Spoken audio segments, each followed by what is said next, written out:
Hey guys, here. So today we got a Kenley Jansen review, recently released Signature Series card, going for like about 120 on the market. And talk about 120s, this is per 9 and K per 9s. Very solid. More of a one inning reliever, but yeah, you can stretch him out for 2 with the stamina at 26.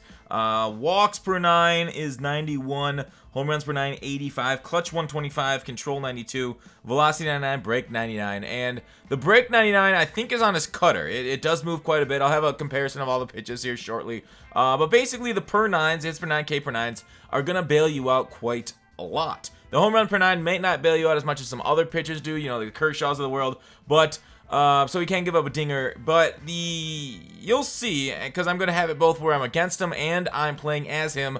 And you can square up the ball pretty soundly against Kenley, and he will rob you. He will take away your velocity, the hits per 9, K per 9. It definitely makes it tough to hit off of him. His stuff, they gave him a sinker for some weird reason, but his four-seamer's got pretty decent sink on itself, so 96 miles per hour on that. His number one is the cutter. Here's a comparison of all of his pitches. So the cutter's on the left, the sinker's the second to the left, the slider is in the middle, the fastball is the fourth from the left, and the far right is the changeup. That's the movement you can expect on his pitches. His slider looks a lot like a curveball in that image, don't it? It does kind of break quite a bit, a little bit of a slower one. The cutter is really like that, you know, fast movement, obviously, upper 90s that you can get it to. The sinker is a weird combo, right? The sinker is very similar to his fastball there. Obviously, it drops quite a bit more. That's why it's a sinker. But the change in velocity between the top speed stuff and the changeup, it's okay. It's not as good as, like, say, a 70-mile-per-hour changeup, like a Hoffman-esque or a curveball around that same number from Kershaw.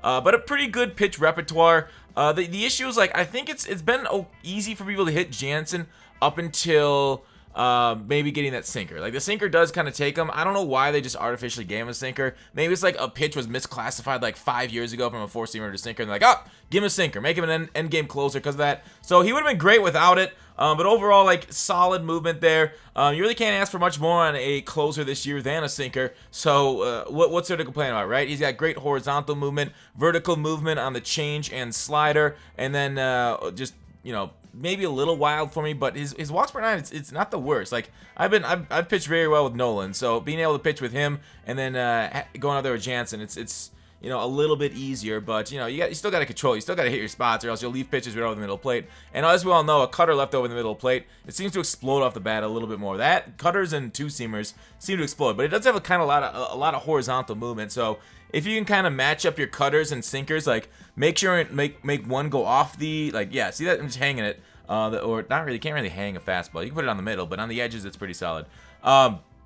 So the sinker-cutter combo is so dang powerful. We've seen it in so many cards before, whereas, like, kind of you just live along the edges, both inside and outside, and you either sink it back in or sink it into the hands and then cut it onto the plate at that late, sharp movement on his cutter. It is so filthy. So if you can hit your spots with the cutter, it is deadly. But if you miss your spots with it, you are going to regret life immensely. So the cutter, it should really saw off lefties, but, I have some trouble. Like, if you miss your spots with that cutter, you're not sawing off anything. You're sawing off the score because you're going to be letting up home runs. But anyways, even with that, like, that cutter looks like a nice outside meaty fastball, and it just cuts like kind of the inside quadrant right there. So it is absolutely filthy. That's probably like the best cutter that we've seen with his velocity and movement we might see in the entire game. We got some other nice cutters. Bumgarner's moves a bit, but it doesn't quite have the velocity of Kenley. So do I think he's like a great reliever, somebody that's like perfect to pick up?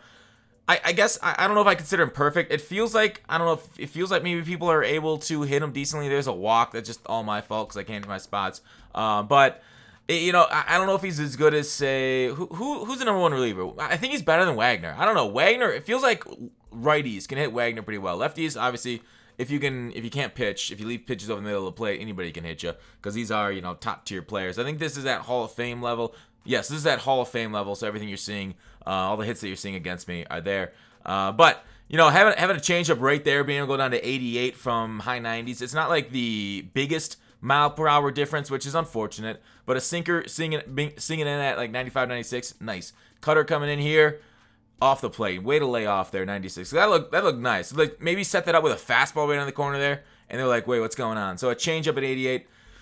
Maybe not the greatest. This isn't a huge difference, but it's more like the slider, I think, has got a decent difference in temperature. Now, here I am going against Jansen, and I'm just swinging early. I'm looking hot heat, and the slider at 83 is kind of more of a changeup than the changeup itself.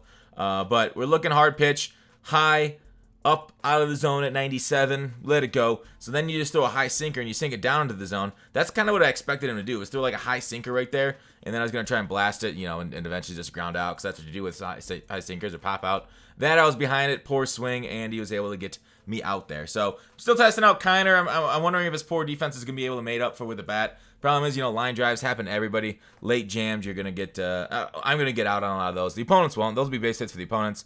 Nice layoff. So got good vertical movement. It'll trick you, because you really do have to react pretty quickly, at least at Hall of Fame levels. All-star levels, maybe not so much.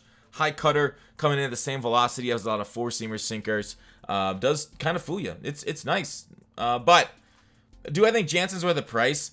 I don't think so. I think relievers, something like, there's so many great relievers, like Ozuna, Betances, if you can hold them, and they got that slurve, right? He doesn't have a slurve. His number one's cutter, which is solid, which is great. Don't get me wrong.